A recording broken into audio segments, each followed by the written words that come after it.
Parti MCA memainkan peranan penting dalam memastikan bahawa suara rakyat tidak hanya didengar tetapi juga diambil kira dalam pembuatan dasar. Walaupun mereka merupakan sebahagian daripada kerajaan, MCA tetap komited untuk bersuara kritis terhadap sebarang keputusan yang dilihat tidak memenuhi kepentingan orang ramai. Pendekatan ini bukan sahaja menonjolkan keberanian mereka tetapi juga menunjukkan kesedaran terhadap tanggungjawab yang mereka pikul sebagai wakil rakyat. Dalam usaha mereka untuk memperkuatkan suara MCA, parti ini telah menekankan hak asasi manusia dan kebebasan bersuara. Beri kamu perhatian bahawa setiap individu berhak untuk menyuarakan pendapat dan mendapatkan perhatian terhadap isu-isu yang dekat di hati masyarakat. Dengan berfokus kepada keadilan ekonomi dan dasar perumahan yang berpatutan, MCA cuba memastikan bahawa suara kelompok yang terpinggir tidak diketepikan dalam arus pembangunan negara.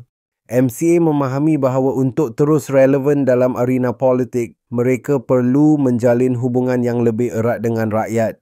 Pendekatan melalui dialog terbuka dan pemilihan dasar yang inklusif adalah langkah strategik untuk membangunkan kepercayaan dan menampung aspirasi masyarakat.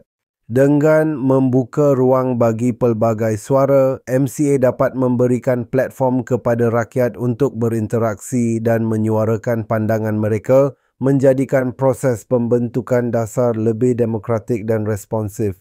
Namun keberanian MCA untuk bersuara kadang-kala menimbulkan kontroversi. Tindakan mereka yang mengkritik dasar kerajaan, walaupun mereka berada dalam lingkungan pemerintahan yang sama, sering menjadi bualan. Persepsi ini membangkitkan tanda tanya tentang kesetiaan mereka kepada pemerintah. Namun jadalah depan tiga untuk diingat bahawa kritikan yang membina adalah kunci kepada kestabilan politik dan pembangunan yang mampan. Akhirnya, peranan MCA dalam membentuk negara yang lebih adil dan progresif tidak boleh dipandang remeh.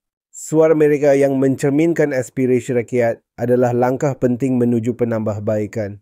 Dengan meneruskan usaha untuk menjalin hubungan yang lebih kukuh dengan rakyat, MCA tidak hanya akan memperkuatkan kedudukannya dalam politik, malah akan memastikan bahawa segala tindakan mereka adalah untuk kepentingan semua lapisan masyarakat.